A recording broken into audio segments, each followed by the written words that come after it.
Hello! So today's video, I will be doing 10 books that disappointed me in 2020. This list is not the worst book that I read. It's more like books that I read. I didn't hate it, but it just didn't meet my expectation. And that's how I'm going to rank the book. So number 10 to number 1. Number 10 is the book that I enjoyed it, but it didn't meet my expectation, so I was kind of disappointed. And number 1 is I am so fucking disappointed. Let's get started, shall we? Number 10 is The Hunger Games by Susan Collins. Let's just say that I like the movie better. Yeah, I am one of those people who watch the movies before I read the book. I couldn't say for the rest of the series, but I would say that the first movie is way better than the first book. The story is just so much better when I am not in Katniss' head because she is so annoying. You know what I'm saying? And if you don't know what The Hunger Game is, where have you been? But that's okay. I'm not gonna judge.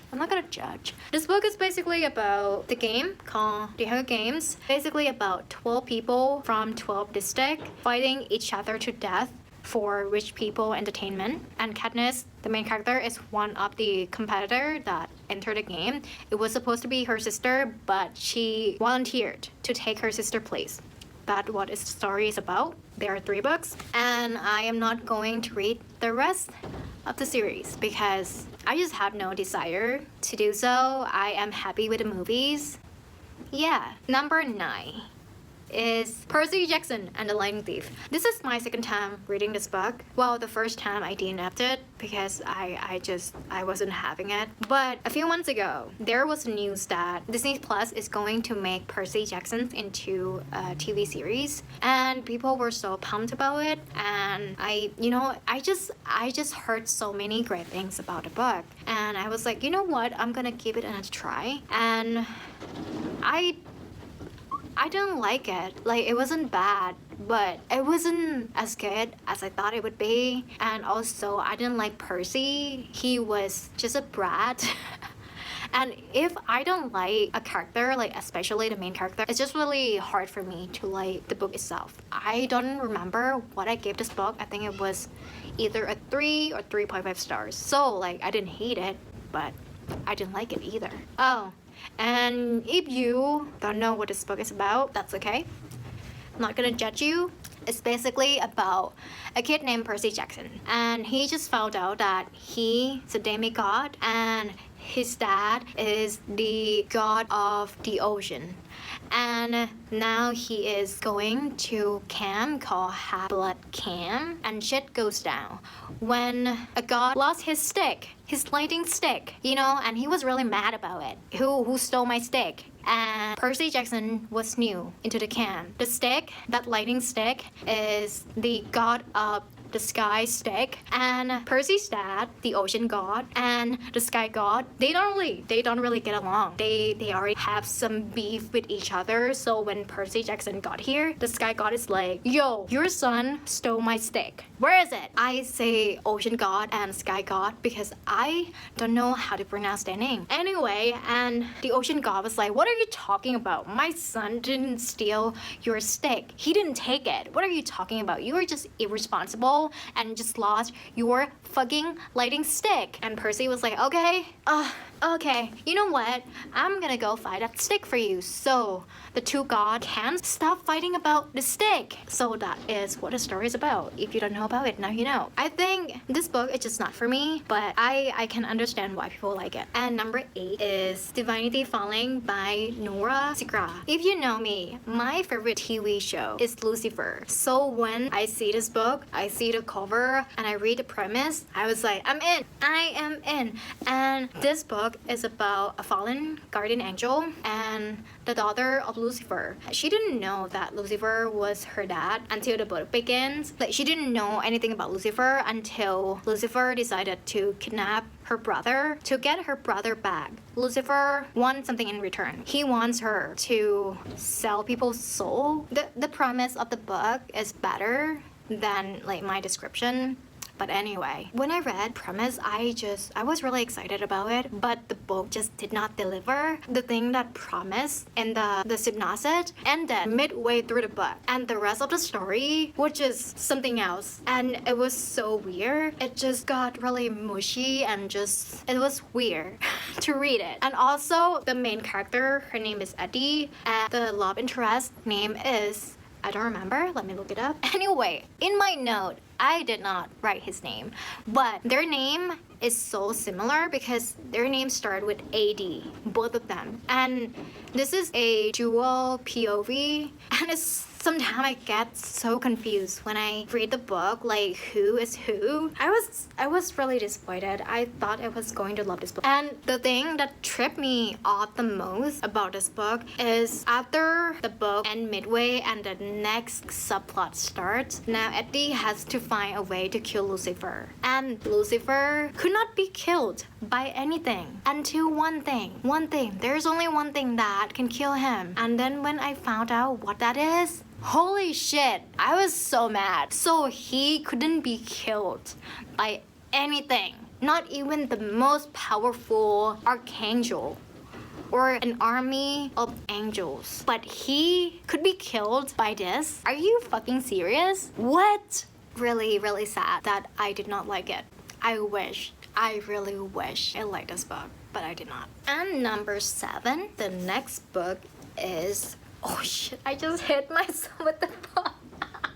Let's start over. And the next book is All Your Twisted Secret by Diana Urban. This one is a locked room YA thriller about 5 students. Is it 5? 1, 2, 3, 4. No, 6. I cannot count. About 6 students who got tricked to go to dinner and then ended up being locked into the same room. And the only way that they can get out of this room is to pick one person to kill, or they are gonna die. And when I heard about this permit, oh damn, it's gonna be good. And I also read the other short story on her website, and I really enjoyed that short story, but not this book. Okay, I didn't hate it. I gave it a 3-star. But what really tripped me off is the plot twist in this book. I truly enjoy reading it until I got into the part where I found out who locked these students in that room. I was like, are you fucking kidding me? All the tensions, all the pressure, all the thrill, and that is the plot twist I get. No, it's sad, it's so sad when you really enjoy reading a book, but the plot twist, it just really threw you off and you just ended up not liking the book at all. And by the way, it's raining, so if you hear something, it's raining. I live in Vancouver, so it's pretty much just rain all year long. But you know what? I really like the author. I follow her on Twitter and she's really nice. And even though this book disappointed me, but I didn't hate it. I just wasn't impressed by the ending. If it has a different ending, it might be a different story. My opinion would probably change. Her next book is coming out in 2022 and I would pick it up. I would try it again, but not this one. Not really. And number 6 is The Cousins by Karen M. McManus. This book, I actually just read it a few weeks ago. Actually, 2 weeks ago, yeah. So, not that long. And, as always, didn't hate it, but it didn't meet my expectation because Karen M. McManus, she is my favorite YA thriller author. I love her work. I love One of Us is Lying, and I especially love Two Can Keep a Secret. The last sentence of that book just really hit me. Every time I lie down in bed, it's the book that I think about. Because damn. But anyway, we're gonna talk about The Cousins. This is gonna be the theme, the pattern in this book is that I don't like the plot twist, I didn't like the ending, and especially with Karen M. McManus, like I said, I love her ending. Like, One of Us is Lying and Two Can Keep the Secret. I love the ending of the book. I love how it ends. It's just perfect. So I was expecting the ending to slap, but it did not slap. It missed my hand. You know, It did not slap. Did not. And also the plot twist. It's just not my... It's not like I'm disappointed. Well, I am. It's did not disappointed because I didn't like the plot twist. I think it makes sense, but it's just not my favorite thriller trope, like mystery trope. It's just not my favorite. So it's just not for me. And I did not tell you what the book is about, right? No. Okay. So this story is about 3 cousins who never see each other since they were 5. And one day, out of nowhere, their grandma sent them a letter and asked them to go work for her at her small island that she owns. And it's weird because her grandma disinherited their parents and never speak to them ever. Their parents don't know why she did that. The only thing that they got is a letter with one sentence that said, "You know what you did." And she never speak to them ever again. And it was a really interesting concept. I enjoy the romance. I thought it was really fun and the mystery, but it's just not my favorite. It's not my favorite book of hers. So yeah, because I think Karen's is really good at mystery, so I have a really high expectation when her book comes out. And this book just didn't meet my expectation. And number 5 is also by Karen M. McManus, which is One of Us is Next. This is the sequel to One of Us is Lying. This one followed the younger sister of the original cast from One of Us is Lying. How can I explain what it's about? It's another game, but it's a different game from the first book. It's basically truth or dare. You either do something that the person who sent you a text do that in 24 hours, and if you don't do it, they are going to reveal your secret. So, and one person ended up dying during the dare, and all the mystery. And I enjoyed the book. I gave this book a 4-star. I read it in one day, but I didn't like the ending. I didn't like the ending. I am that type of person that want really good ending and just want it to make me feel something. I want it to like make me gasp or make me smile or just want to end with a good note. You know what I mean? But this one, it just didn't slap. It missed my hand once again. And I wasn't happy with it. I was expecting like, it's Karen M. McManus, you know? It's Karen M. McManus. So, like, even though I liked the whole story, especially the plot twist, I didn't see it coming. And I was really surprised by it, but I just didn't like the ending. The next one, this one. Oh my god, we're already at number 4. This is so fast. When I was filming my best book, it took me like an hour to go through everything. But this one is, I'm doing pretty good. Number 4 is a really hype book, which is this Violin Delays by Chloe Gong.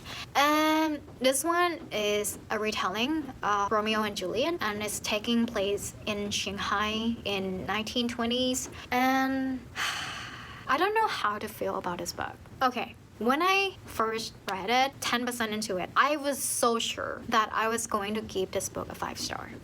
And also on Twitter, people just gush about this book. They love it so much. And when I got into like 10%, I was like, oh, I'm gonna be one of those people. I am going to love this book. But I did not. It just fell flat for me. And also with the monster, this is just a personal thing, but the monster, it wasn't what I thought it was going to be, and it grossed me out. I just feel so grossed out every time they mention the monster because I just feel yucky about it.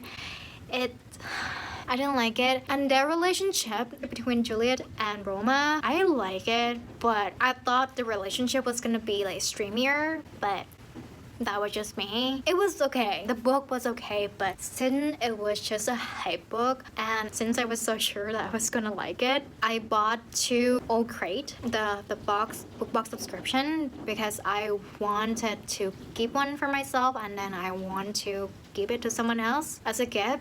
And now I didn't like the book, so I'm probably gonna do a giveaway for the boxes because I don't think I'm gonna keep it. I don't know what I'm gonna do it yet, but yeah, I'll let you guys know. Okay, now we're at the top 3. Number 3 on my list is Carabble by Stephanie Garber. If you watch my 10 best books that I read in 2020, you will know that my most favorite type of fantasy is any fantasy book that have a circus, carnival, magician, showgirl, dancey, whimsical type of fantasy books. And this is just a popular book with that type of elements. So I was hyped. I was so excited to get to it. And I didn't like it. But I might give it another try because I misunderstood some of the storyline or the plot that one of the booktuber mentioned it to me when I was talking about this book. Her name is Adara. She mentioned that the part of the book that I was talking about in that video that I was so grossed out about wasn't actually true.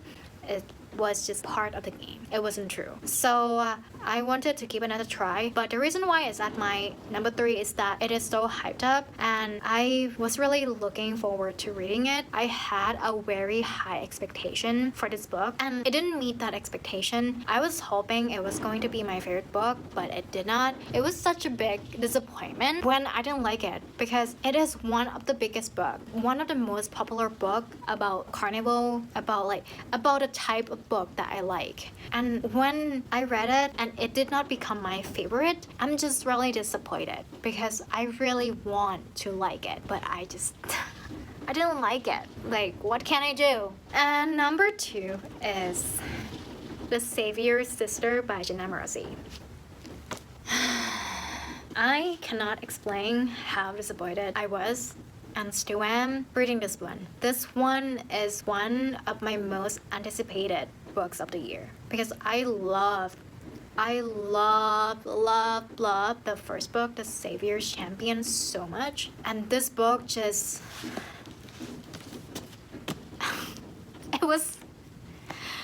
it was a disappointed read. I didn't like it. I was really disappointed. If you don't know what the Savior series is about, it's about Tobias who enter a competition called the Savior.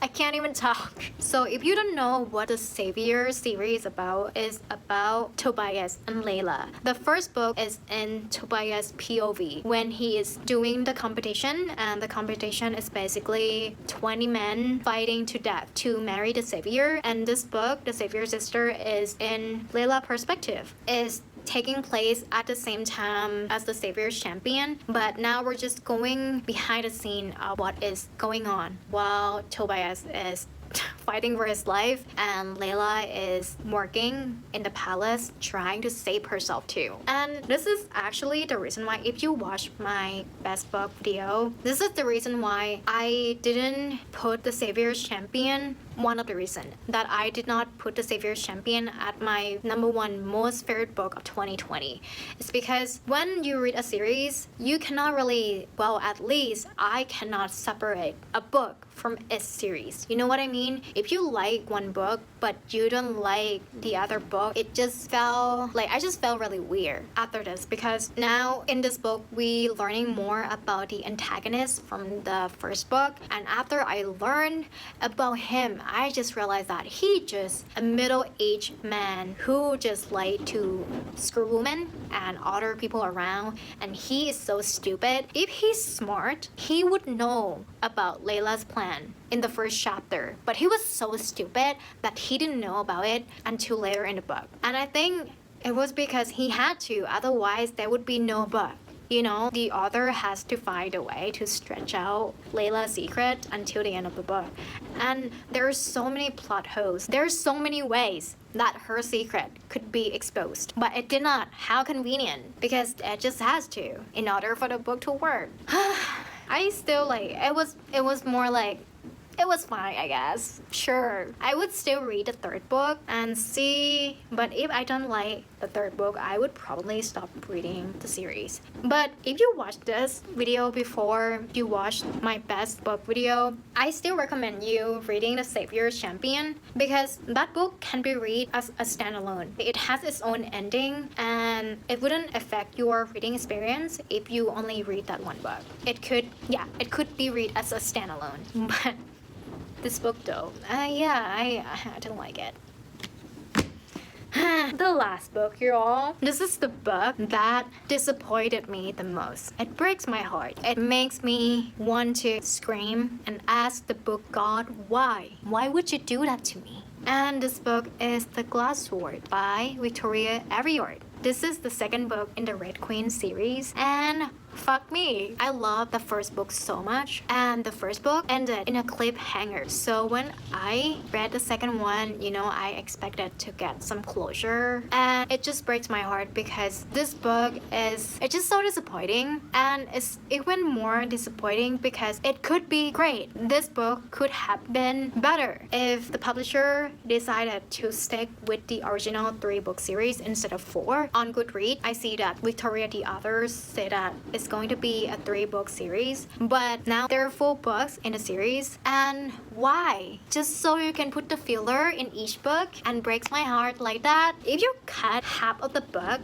of the monologue in the second book and the third book and the fourth book, it will be the same story, and you just have to add that just to make more money, and it makes me so mad because this book could have been great. The series could have been the most fantastic, the best book, at least for me, but there's just so much fillers in this book, and it just go on and on and on and on and on and on and about things that could just say in one sentence instead of 100 pages. And the main character, Mare, she kept saying, I am the lightning girl. I am the lightning girl. I am the lightning girl. Girl, I know, you say it like 100 times. And the thing that made me so mad is that Victoria Aveyard makes my favorite character into a weak-ass villain. Why? Why? If you're gonna make him a villain, at least can you make him like bad, not like weak-ass bad. Like, why? Why are you doing him like that? I am so mad. Okay, at least the Savior's Champion didn't end with a cliffhanger. Okay, so when I read the Savior's Sister, it's like, fine, I don't like the book. It's okay, like, it was fine, I guess. But with this book, Red Queen ended with a cliffhanger. And the cliffhangers hurts me. I need some closure. I need something. And then the second book just... and I didn't add that third book. I couldn't take it anymore. This whole fucking series just a disappointment. And yeah, if only they stick with a 3-book series. But they did not. So that's what we get. So those are the 10 books that disappointed me. Leave me a skull emoji so I know that you're here this far, so I can thank you. Thank you so much. Let me know down in the comment below what is one book that you thought you would like it, but you ended up either hating it or just disappointed by it because it wasn't as good as you thought it would be. Let me know down in the comment. I would love to know. If you like this video, you can like, comment, or subscribe. Or don't. You do you. I will see you in the next video. Bye.